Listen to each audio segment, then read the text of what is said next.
Hi, I'm Barbara O'Brien. I'm an animal trainer and photographer, and I'd like to welcome you to the Empathetic Trainer.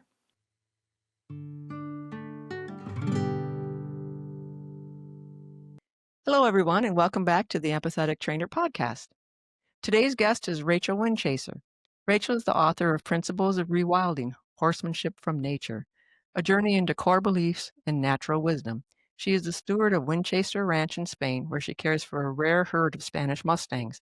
Her work is rooted in the idea of rewilding, not as a method or a quick fix, but as a way of returning to presence, sensitivity, and awareness in the horse-human relationship. Well, I am all about this, Rachel. I am all about this. Learning from my own half feral Morgan horses that I got from a ranch in Montana. they they have taught me a lot about being present, and boy, do they tell you if you're not. So we want to learn all about that. I want to show everyone. Of course, it's blurry because of the way the camera works. Let's see if we can get it in there. Rachel's book. It's called The Principles of Rewilding. It's a great read. So much to unpack in this book, Rachel. So we're grateful. I've already got like little sticky notes with my favorite quotes. Brilliant. So I think that is my perfect view of the book. Dirty, scribbled on sticky notes. It's my vision that it exactly. becomes other people's, it's not mine anymore. Well, that's great. Well, what I want to talk about first is like, tell us about you. How did you get into this? And tell us where you are. I'm here in rural Wisconsin, so you're across across the ocean from us. So appreciate the time difference. And so tell us about where you are and how you got started and how this came about, what you're doing right now. Okay, so we are in rural Spain. We're about 2.5 hours south of Barcelona on the east coast, but in the mountains, in the hills. We live in deep forest. I moved to Spain when I was about 18, 19 years old. It was a bit of a whim. And I'm convinced that I was a Spaniard in a different life because I feel so home in this country and on this land. And I think because it takes me back to my childhood and how I grew up, which was very, probably feral. Most people would have called it. We live off grid. And the reason specifically why we're in this region, in this area, is because of the Spanish Mustangs, because this is one of their original environments that they would have evolved in. Because the Spanish Mustang was lost to Spain about 300 years ago. So the herd that we have here is the only herd in Spain. It's a dream to reintroduce them. They're not wild. They're domestic, but undiluted is how I like to describe them because they are so Wow. close to their nature. They're so close to horse. They haven't been through any breeding program that has reduced them to buttons and push and go and that loss of self. But yeah, it is, and the environment that we have here, the forage, the plants are all part of how they would have evolved, like I say. So just a really brief history, because otherwise I could have a podcast just on this on its own. These are the horses that the conquistadors sent to America to discover America.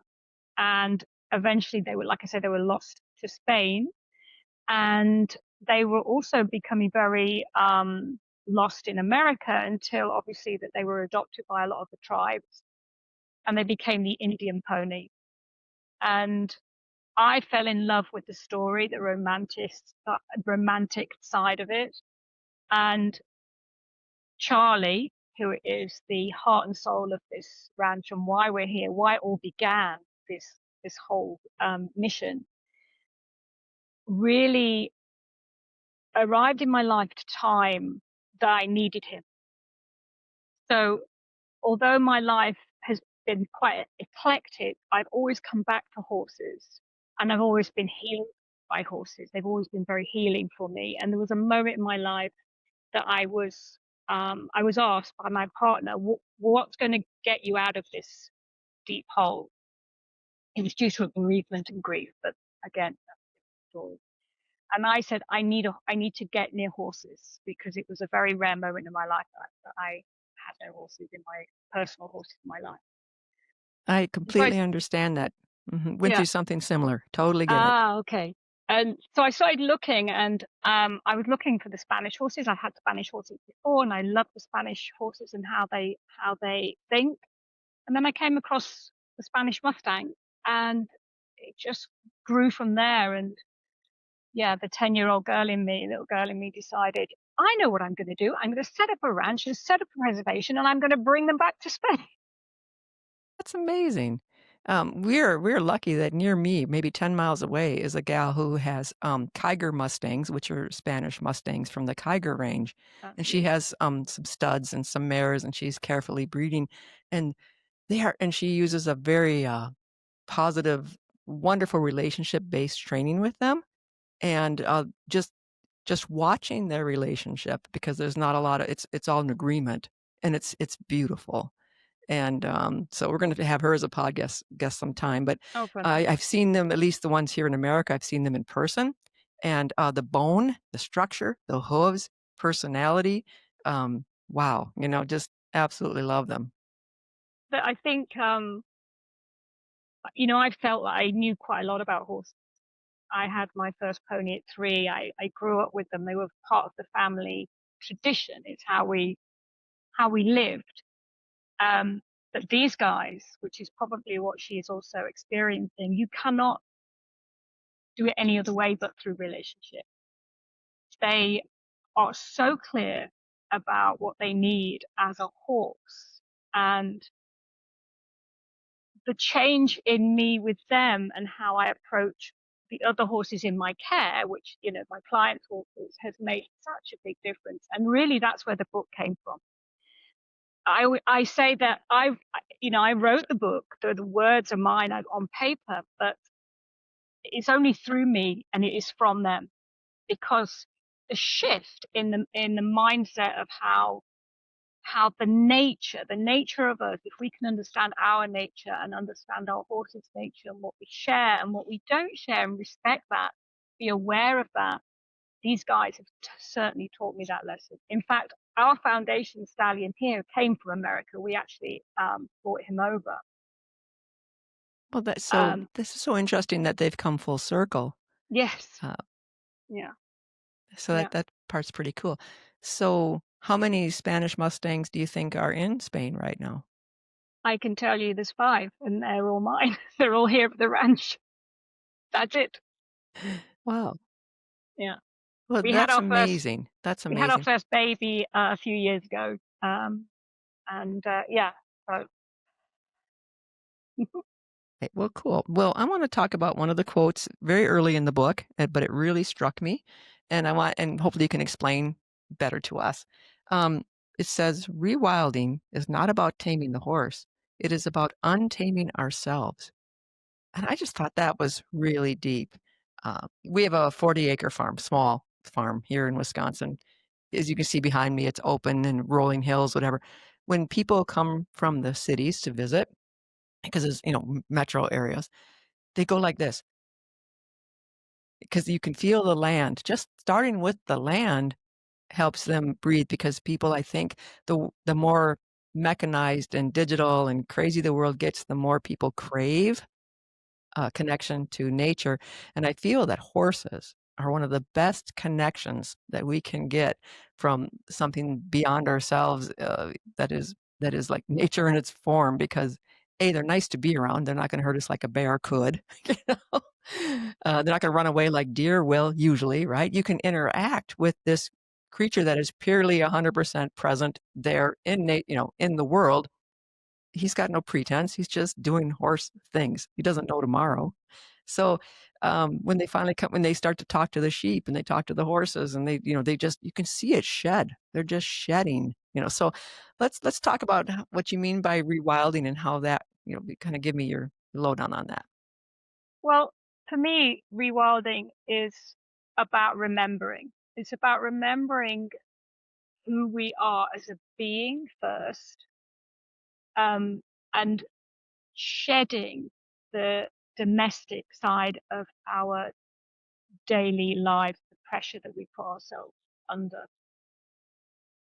By remembering what we know deep down that we have forgotten, we are able to connect with ourselves. And that desire to connect with our horses or to connect with nature is much more difficult if we are not able to connect with ourselves. Awareness of self, awareness of who we are as a being, imperfections and all, because it's important to understand that the seeking of perfection in the connection, whether it is with another person, with a horse, or with the environment, is something that is driven by the how can I say, the unrealness of our daily lives. So for me, it's about remembering that we were once our true nature. Our true nature isn't tame. It is wild. We are Mm-hmm. beings. And if we can understand that, if we can understand how sensitive and how sensory other beings are, including the environment, we can start shedding away some of those layers and get deeper into the understanding that we can also be sensitive. I don't believe that we can be as sensitive as a horse, for example. The sensory input, the way they take in the world is obviously different in terms of both scientifically, emotionally, Oh, and for sure. mentally. Yeah, the more we learn about how horses think in their brain, and I didn't know their sense of smell was as good, if not better than a dog. I mean, it just Absolutely. never entered my head, right? Couldn't figure out why Absolutely. my feral mare would sniff me from head to toe because I train animal actors. So when I come home from the studio, I smell like a whole bunch of different dogs. She would sniff me from head to toe, just taking in this information.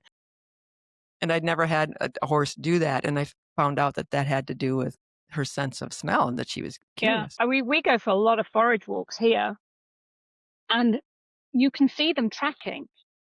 And it's Mm-hmm. amazing what they find and what they are following. And it's been also, that has been a really interesting conversation to have with the youngster, because it's been part of his education.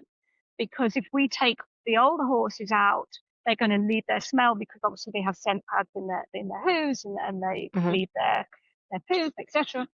And his ability to understand a new environment based on the smells of his companions has been amazing. That whole witnessing isn't just visual for a horse. Witnessing is also through all the senses that they carry. And that's what I mean, again, by being sensitive. And if we can learn to expand our perception of both ourselves and the environment that we're in, we get back to a slightly less tamed version of ourselves. It's more about remembering it.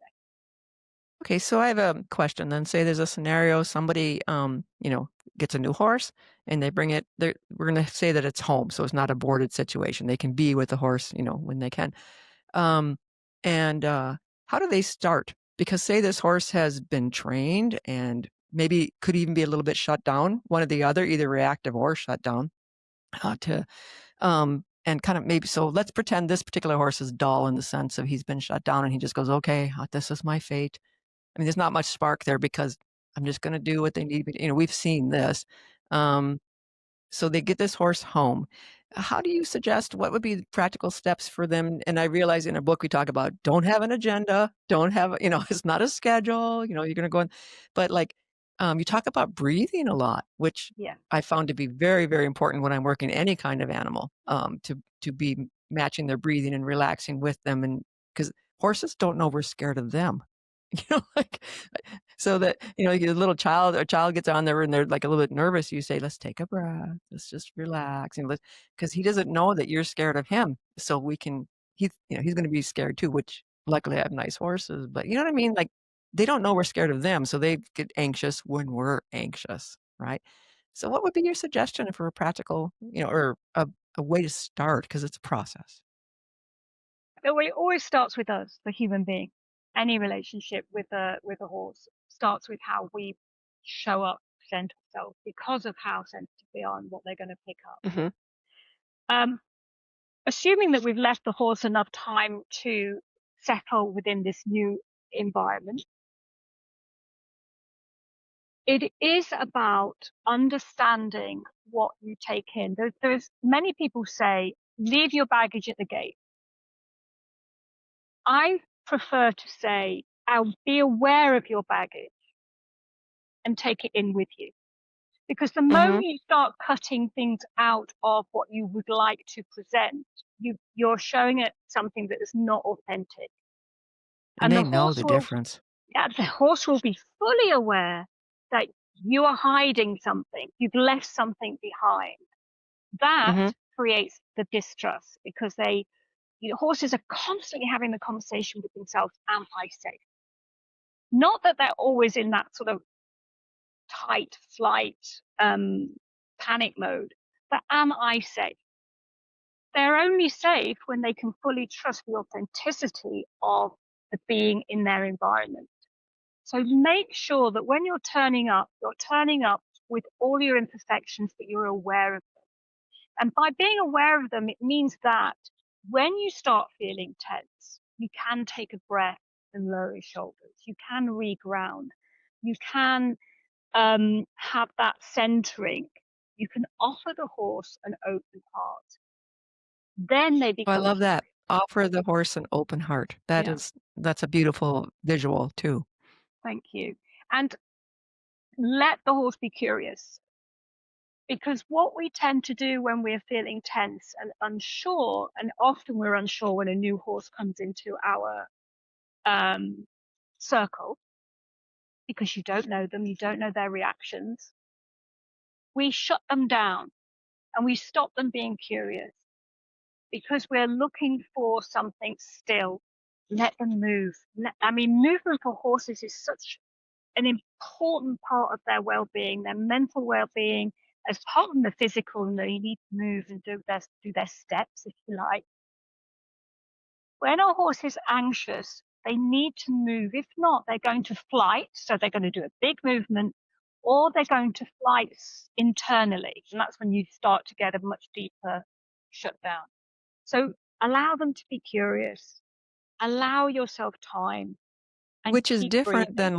than different from the theory of, well, move his feet, like push him around, move his feet. Completely different thing Completely. because then they're thinking about you chasing them, moving their feet, and they're not at all relaxing. When I'm working my young horses, they'll when we're walking and the one will stop. And people would say, "Oh, she's being stubborn. She's planting. She's, you get after her." And I'm Yeah. like, "No, she's thinking. Give her a Brilliant. moment to Brilliant. take in." And I had to learn this. This is all new for me too, because this is in the last few years that I'm learning from wonderful people like you. So let her think. And she looks around, thinks, takes a breath, and then I say, "Walk on," and she goes, "Absolutely." And like, "I will climb a tree with you." I absolutely love her that way. Now, a different horse that is older that had different, because I got this one as a yearling, and she was one of the feral Morgans from Montana. The other one that came older and had more human experience, but wasn't necessarily positive human experience. She's 6 now, and I feel afraid of her still because she can be reactive, right? And that's my issue. But then I realize it, I recognize it, and I say, "Rita, I'm still a little scared of you. I'm trying to like be, whatever." But when my trainer comes, who is, I've had her on my podcast, and she does liberty work and is beautiful relationships with horses, the way I'm trying to learn to be better. She gets up with Rita, and Rita goes, "Oh, thank God you're here. Oh, I can finally feel safe and relaxed, and I can do these things because you are 100% you, to this trainer." And I love watching them. I just not there yet with her, just this one. The other one, I'm like, we're 100%, we're together. I feel great with her. So it's just, I'm working on it. It's not the horse. Yeah. Well, she senses it. She senses that insecurity, and the herd only functions when they know what they are best at and they know what they're doing, and that the whole herd can, when necessary, work as one. when there is a member of the herd that isn't part of that, and especially when you also see this when you introduce new horses to herds, and you have to give them time to settle and find that oneness again. Mm-hmm. That's when there is imbalance. And I would suggest that maybe that is what she's feeling, is that, okay, this energy is imbalanced for me, so therefore I cannot rely on it.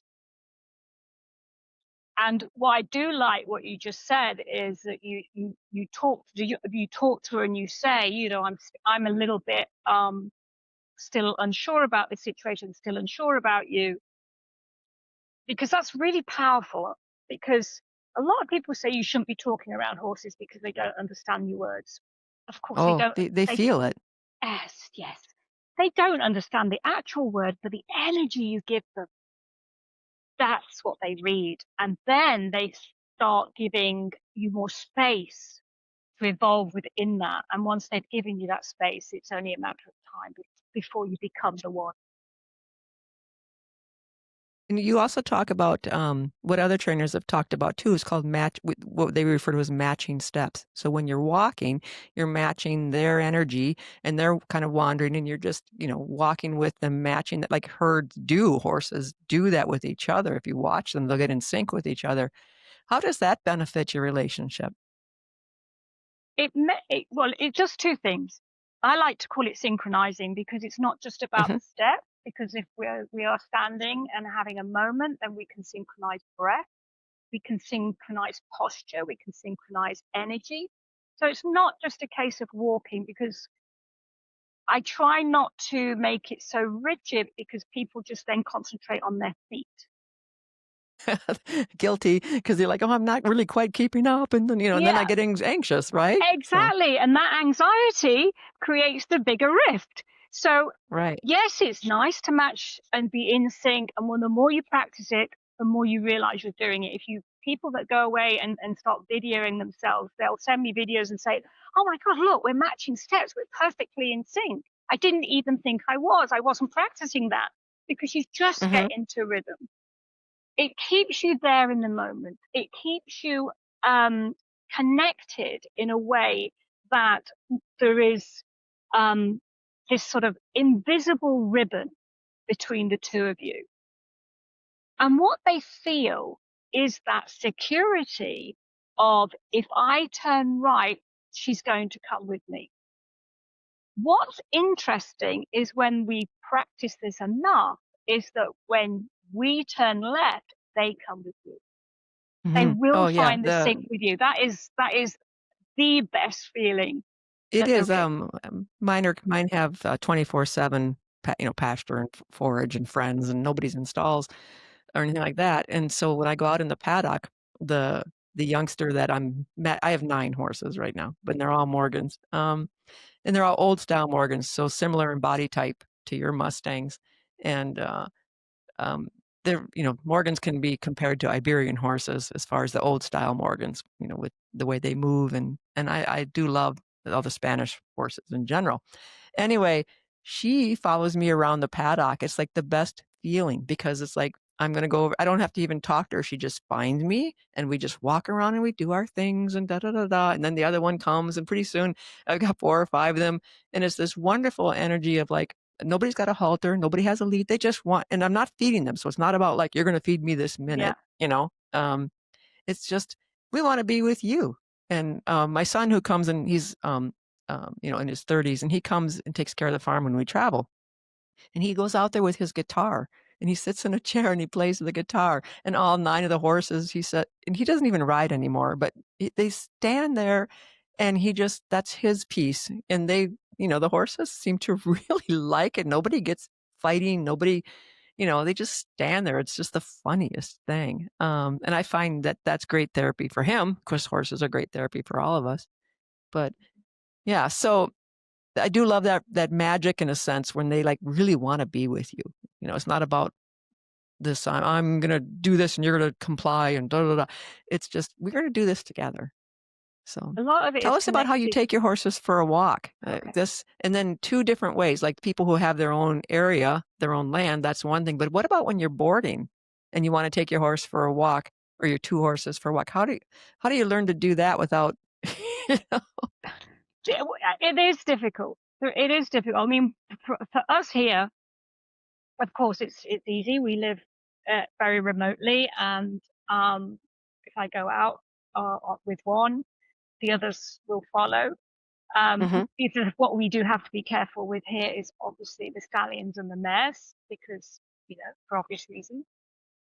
But like you, it's an amazing feeling because they just wander off, and I have a recall because they do get out of sight, and they do come back, and it's wonderful. And the other thing is, here we have it's not my herd, but I volunteer with an agro herd where they move from farm to farm, from place to place, with a regenerative farming method. So they are clearing land, fertilizing land, and then they move to another area.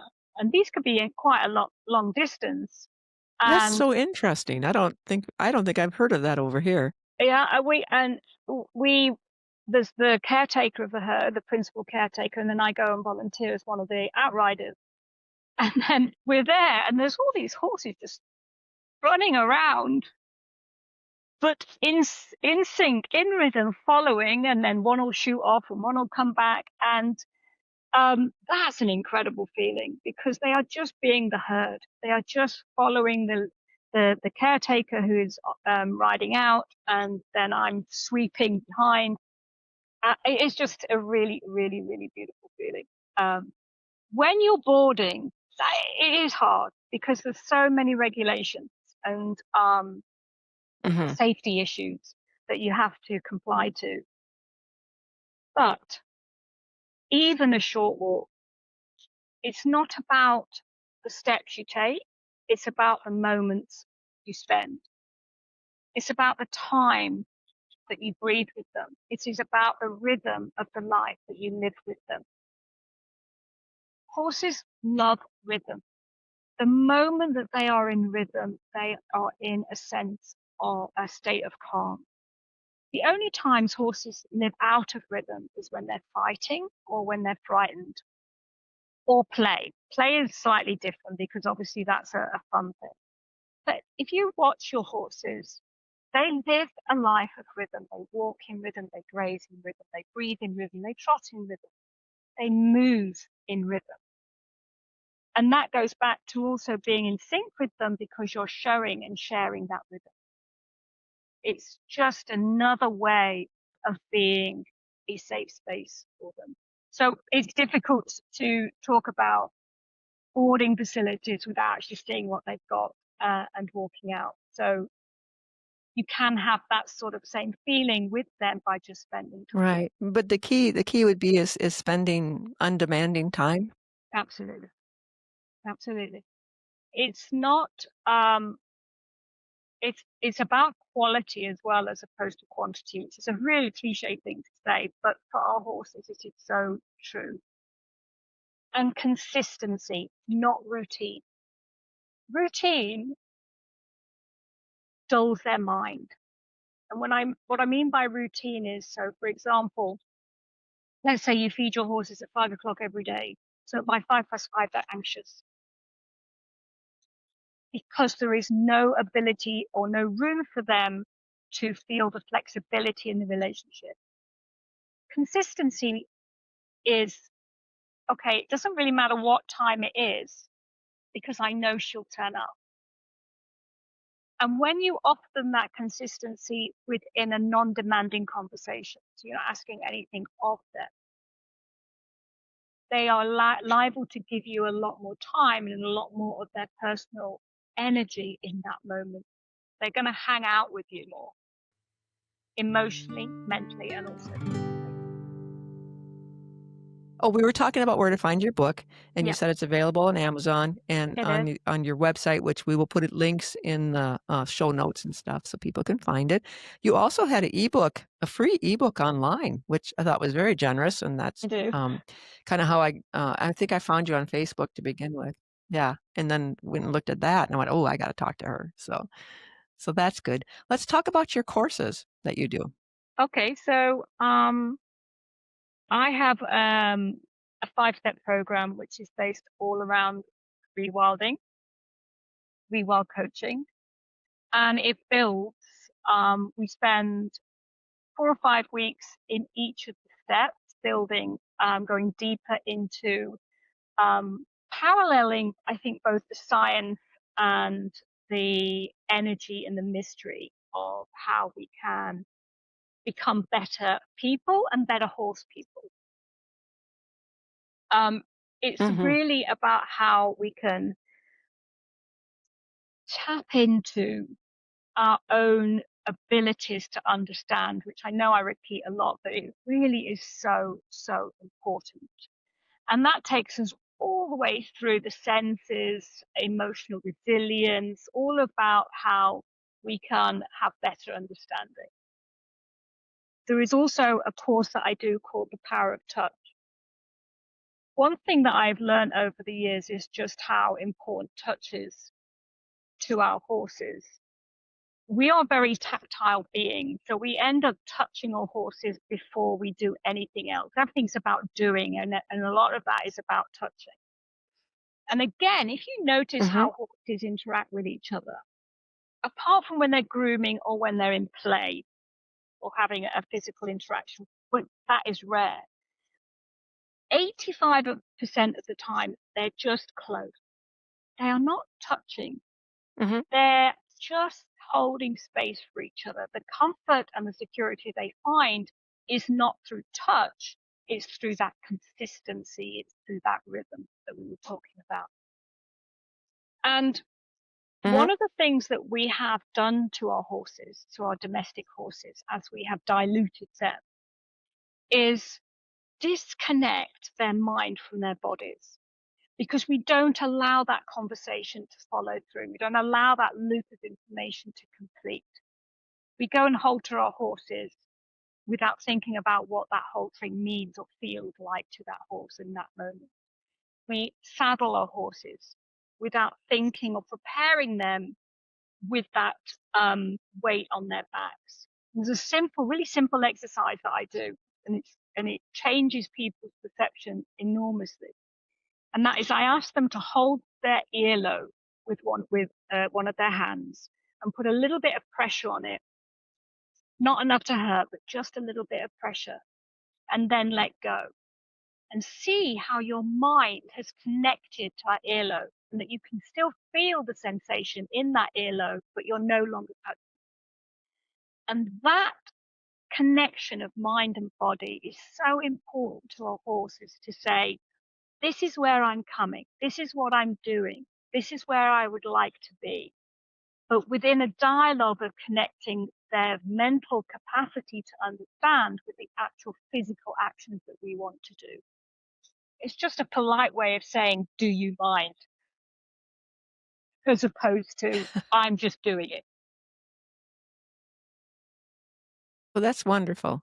Uh, I had some visitors a couple days ago. There was 5 children, and they probably range from the age of Hmm, 6 to maybe 11, something like that, siblings, and lovely children, and they all wanted to ride a horse, and, we just built a nice indoor arena, so we're able to have a safe environment, and I have just an angel of a horse, an older horse that loves children and stuff, but the best part, the most fun was it was just a little circle. I mean, it wasn't like riding lessons or anything like that, but with teaching them, helping them understand that we're gonna ask this horse, like, when they got close to first of all, they had to ask permission from the horse, "Can we reach out and touch you?" And the horse was like, "Yes, please. I like your attention. Here's how we scratch them. Here's how we brush them."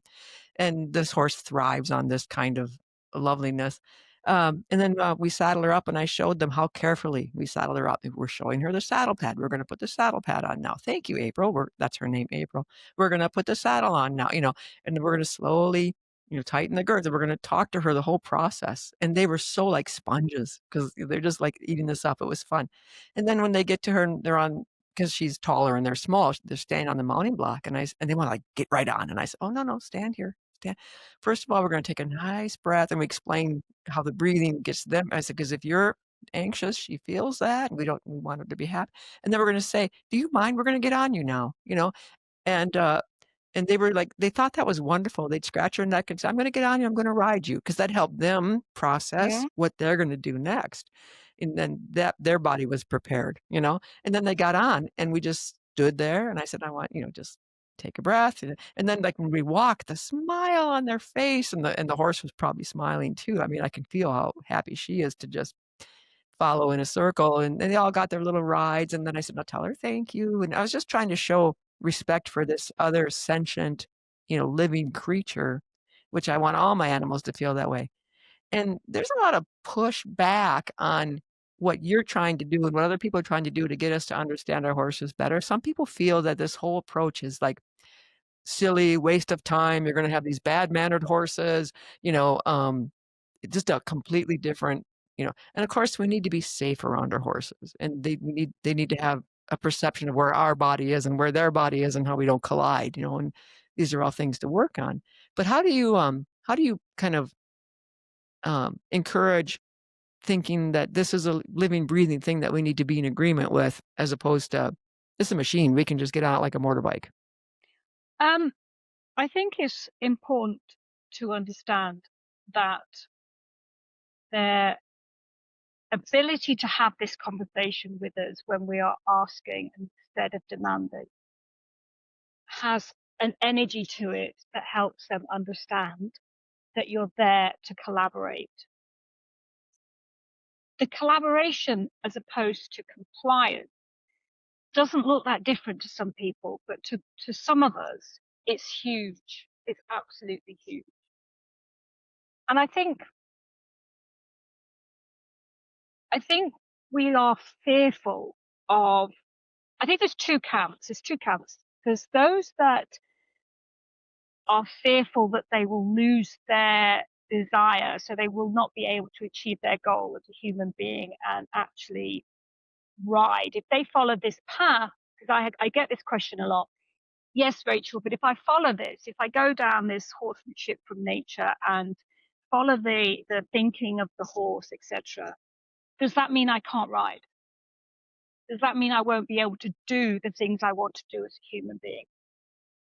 And to that, I always say, no, because it's not the doing, it's how you do it. It's how you arrive. It's how you approach it. And one key thing, a very practical thing, is that not all of us, you're lucky, I'm lucky, but most people don't have the space that their horses need to move, to get their physical movement in. And sometimes riding in the right way, safely, can actually be beneficial because the horse gets to move. They get to use their body. Mm-hmm. And on the other side of that is the relinquishing of boundaries. And they get fearful that they are going to have unsafe horses, pushy horses, and horses that are going to create problems, particularly if they're in a boarding situation, because that is difficult. There's nothing wrong with boundaries if they are boundaries that are approached with awareness. Boundaries can be soft when we understand them. The key thing is, if our horses are living a life where they're always asking the same question, that is, am I safe? We also have that same right to live our lives with the same, am I safe? So when you get around horses, they are massive. They can do a lot of damage, absolutely.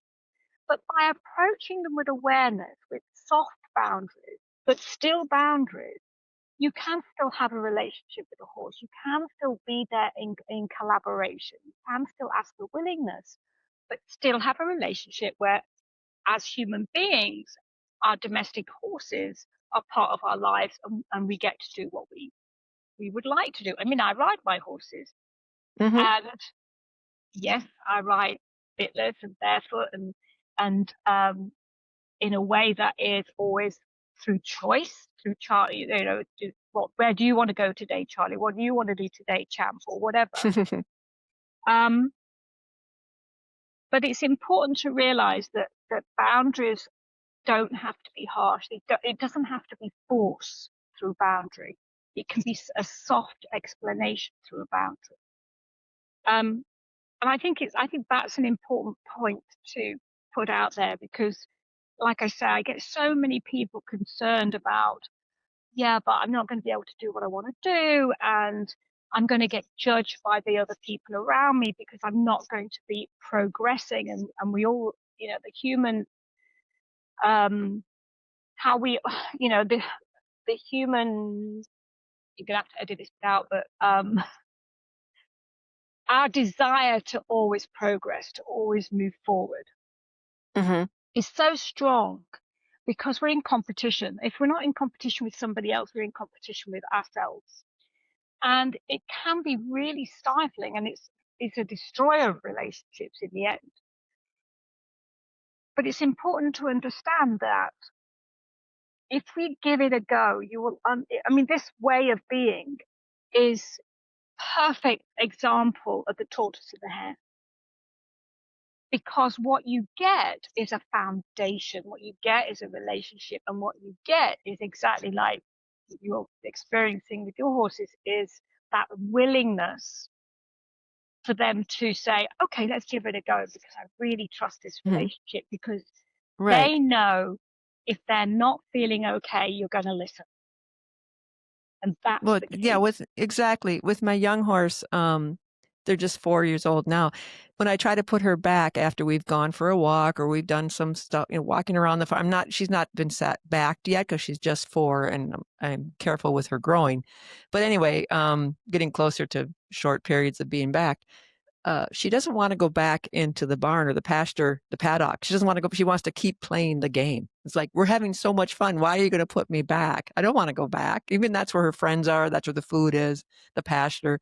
She's like, I really enjoy our time together. And of course, that's why I'm madly in love with her, to have a horse that's so connected and wants to be with me. I mean, that's a gift and it's so much fun. Absolutely. I've got my youngster is now 4 and a couple of months. And again, like you, he's not been doing anything.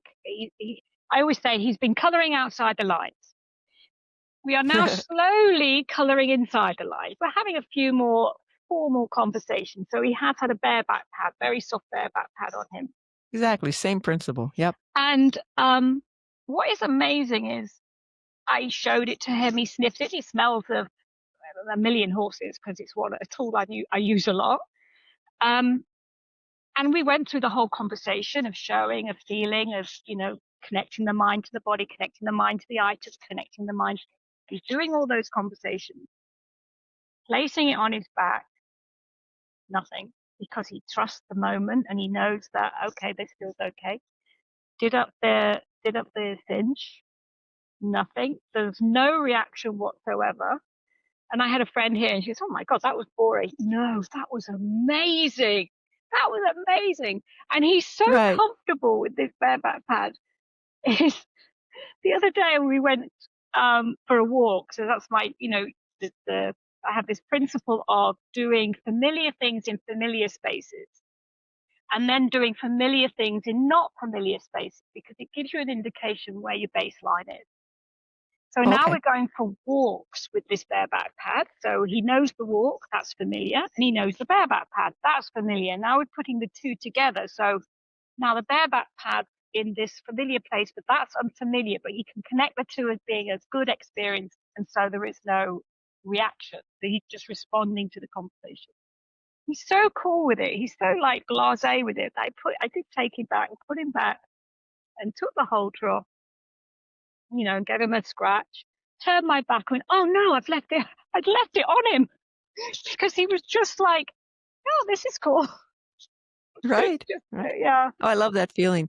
Yeah. The same horse I was talking about, the young one, her name is Tess. Last Saturday, I had some friends over. We were working horses in the arena, just doing groundwork, the youngsters and stuff. And so we had taken a saddle blanket and a soft rope, just getting her, and we were carefully getting her used to the feeling of just having the soft rope under her belly. And so we had tied it on gently, and we were just leading her around, right?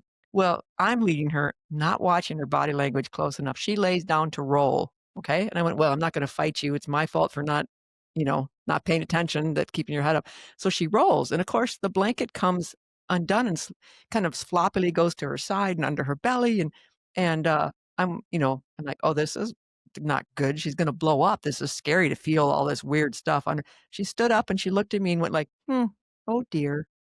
I was able to just walk over and take it. I just went, "Oh, I remember why I love you so much," because a different horse, if a saddle had slipped because I wasn't doing things properly, I mean, there would have been some fireworks, because I didn't know any better.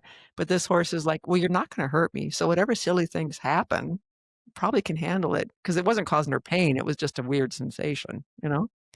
I was just so grateful. I was taught myself, "Okay, don't do it that way again." Like, be more practical. But, I mean, I love this relationship we've built, and it's only because over the last few years, I've really changed how I thought about horses, and it has helped me so, so much, and I just hope that other people are open to the idea that it can be different. Yeah. I always say you have to have a curious mind and that open heart and sensible footwear. There Then you go, you that can open heart again. do Exactly. anything that you please as a partnership. Well, this has been a delightful conversation, Rachel. I really appreciate you taking the time. Do you I'm gonna, we'll get all of your links, but people can find you on Facebook too, right? Absolutely. Rewild Your Horse Spirit. Rachel Windchaser. If you just search Rachel Windchaser, both my personal page and my business page, and also the Winchaser Ranch Mustangs. And I have a group called the Rewilding Circle, Hmm. which is different to the page. It's a little bit more intimate, and it is just the sharing space. And I do go on there most weeks with a live and a talk and run through a topic. And there's a few actual PDFs and free resources in there as well. Lovely. Okay. Well, it sounds like you're just a wonderful resource, and we're going to have another podcast all about Spanish Mustangs sometime. This is so interesting to me how they got back to Spain, and what do people in Spain feel about it? I mean, is that something that interests them? So that part's really cool that you're preserving something so special. So that's really Really neat. great. It So would be my pleasure. okay. Well, thank you so much, Rachel. I really appreciate it. You're welcome. It's been a great opportunity. Thank you for having me.